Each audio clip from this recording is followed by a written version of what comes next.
भगवान शिव अपनी पत्नी पार्वती के साथ एक बार घूमते हुए धरती के अमरावती शहर पहुंचे। वहां शिव जी का एक बड़ा सा मंदिर राजा ने बनवाया था। शिव पार्वती दोनों को वह मंदिर पसंद आया, इसलिए दोनों वहीं रहने लगे।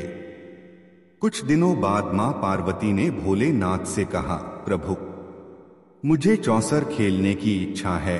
भगवान ने सारा इंतजाम किया और दोनों आराम से चौसर खेलने लगे। तभी वहां मंदिर के पुजारी आ गए। पुजारी को आता देख मां पार्वती ने पूछा, आप बताइए, हम दोनों में से कौन यह खेल जीतेगा? जवाब में उन्होंने कहा, महादेव ही जीतेंगे।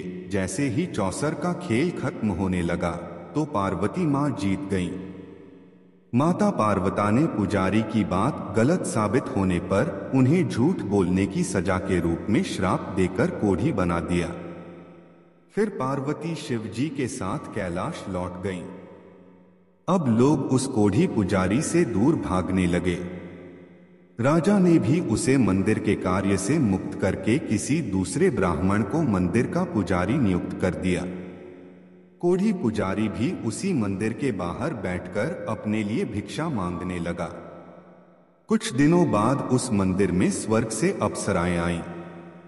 पुजारी को देखकर उन्होंने उसकी हालत का कारण पूछा।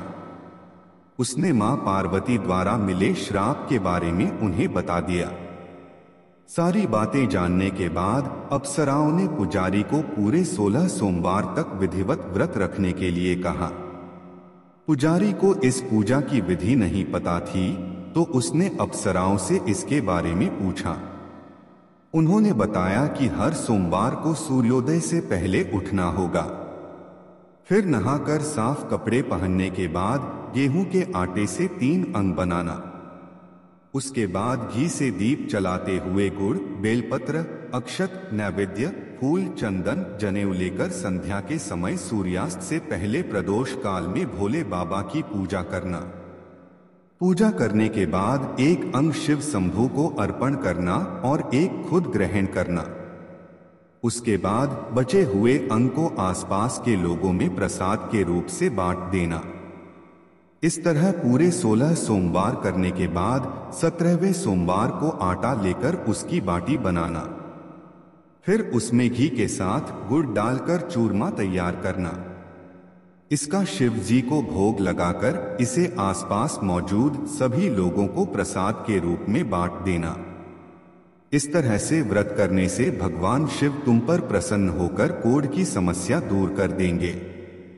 ये सारी बातें बताकर सभी अप्सराएं स्वर्ग लौट गईं। उनके लौटने के बाद पुजारी ने हर सोमवार को विधिवत व्रत और पूजन किया। 16 सोमवार पूरे करने के बाद 17वें सोमवार को सबको प्रसाद बांटते ही उसके कोढ़ की समस्या दूर हो गई। पुजारी के ठीक होने पर राजा ने दोबारा उस मंदिर में पूजा पाठ करने का जिम्मा उसे सौंप दिया। होते होते एक दिन दोबारा भोलेनाथ अपनी पत्नी पार्वती जी के साथ उसी मंदिर में पहुंचे। पार्वती जी ने जब देखा कि वो कोढ़ मुक्त हो गए हैं, जो उन्होंने पुजारी से पूछा कि ऐसा कैसे हुआ। जवाब में पंडित ने उन्हें 16 सोमवार व्रत करने की अपनी कथा के बारे में बताया। पुजारी की बात सुनकर मां पार्वती काफी खुश हुई। उन्होंने भी 16 सोमवार व्रत रखने की ठान ली। इसके लिए मां पार्वती ने पुजारी से पूरी विधि जानी और अपने नाराज बेटे कार्तिकेय को वापस पाने के लिए नियम से व्रत करने लगी। 17वें सोमवार को जब उन्होंने सबको प्रसाद बांटा तो उसके कुछ दिनों बाद ही कार्तिकेय लौट आए। उन्होंने मां पार्वती के पास पहुंचकर पूछा, माता, अचानक कुछ हुआ कि मेरा सारा गुस्सा ही खत्म हो गया। क्या आपने कोई उपाय किया था? जवाब में पार्वती जी ने 16 सोमवार के व्रत की कथा सुनाई।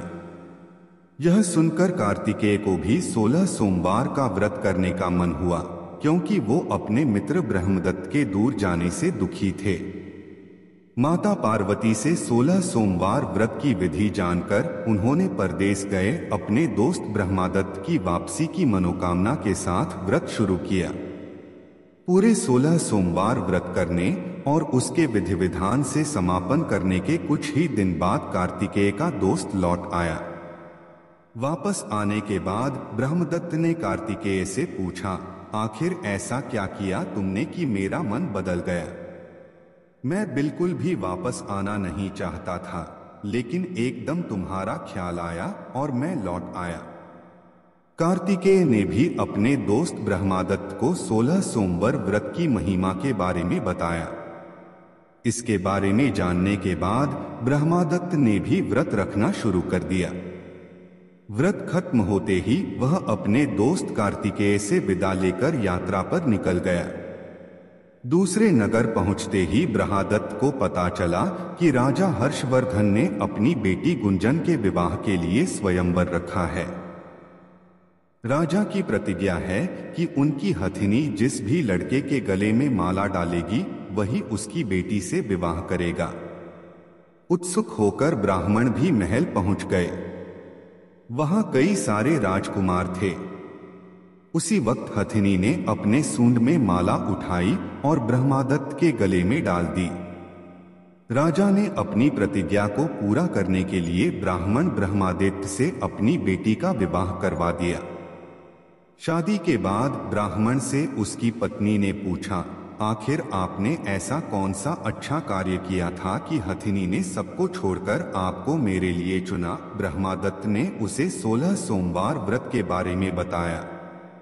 राजकुमारी ने यह सब जानने के बाद अपने पति से विधि पूछकर व्रत करना शुरू कर दिया।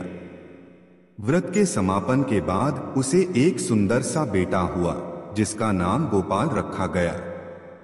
गोपाल जब बड़ा हुआ तो उसने अपनी माँ से पूछा, आखिर मैं आपके ही घर पैदा क्यों हुआ? कौन सा शुभ कर्म आपने किया था? गोपाल को उसकी माँ गुंजन ने 16 सोमवार व्रत कथा सुनाई। गोपाल ने भी शिव भगवान की महिमा जानने के बाद बड़े से राज्य को पाने की चाह में 16 सोमवार व्रत रखना शुरू कर दिया।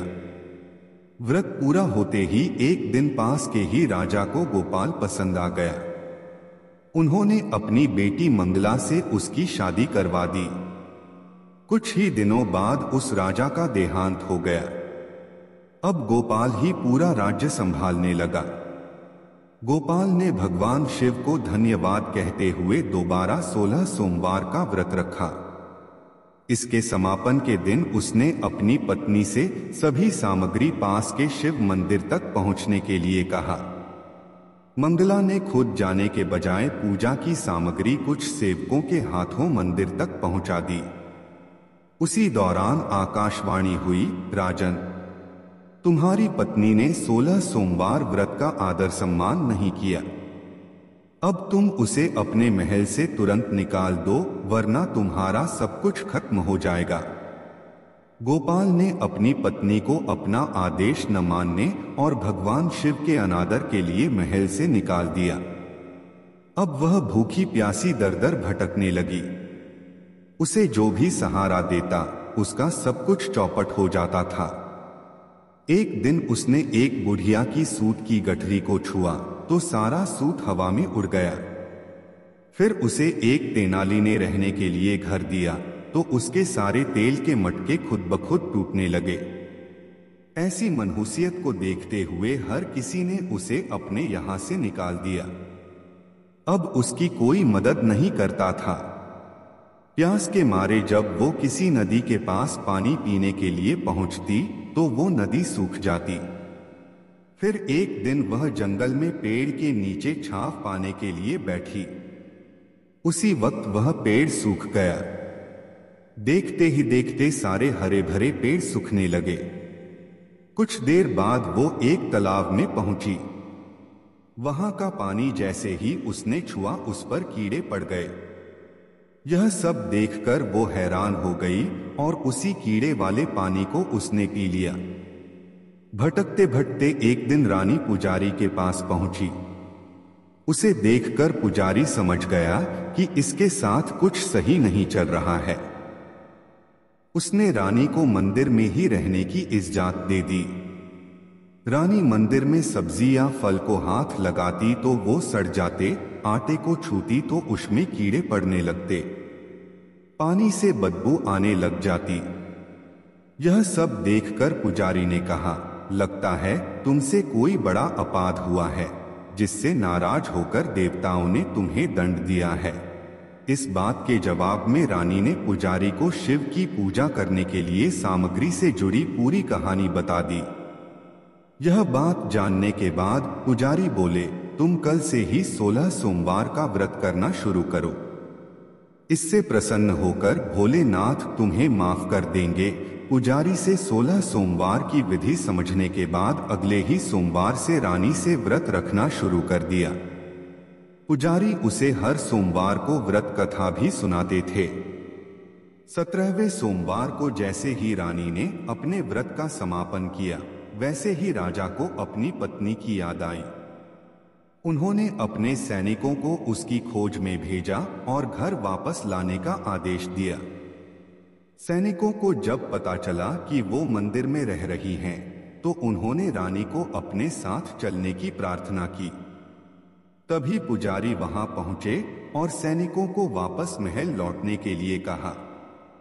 राजा को जब पता चला कि उसकी पत्नी मंदिर में है, तो वो उसे लेने के लिए वहां पहुंचे। उन्होंने पुजारी से माफी मांगी और सब कुछ बताया। पुजारी ने भी कहा कि ये सब भोले का प्रकोप था, आप अपनी पत्नी को ले जाइए। राजा और रानी के महल पहुंचते ही वहां खुशियां मनाई जाने लगी। खुशी के मारे राजा ने पूरे नगर में मिठाई बंटवाई और ब्राह्मण व निर्धनों को खूब दान दिया। अब रानी महल में भगवान शिव की पूजा और 16 सोमवार का व्रत रखते हुए खुशी खुशी रहने लगी। कहानी से सीख, कहे गए कार्य को ठीक ढंग से करना चाहिए, खासकर पूजा अर्चना को, अन्यथा नकारात्मक परिणाम भुगतने पड़ सकते हैं।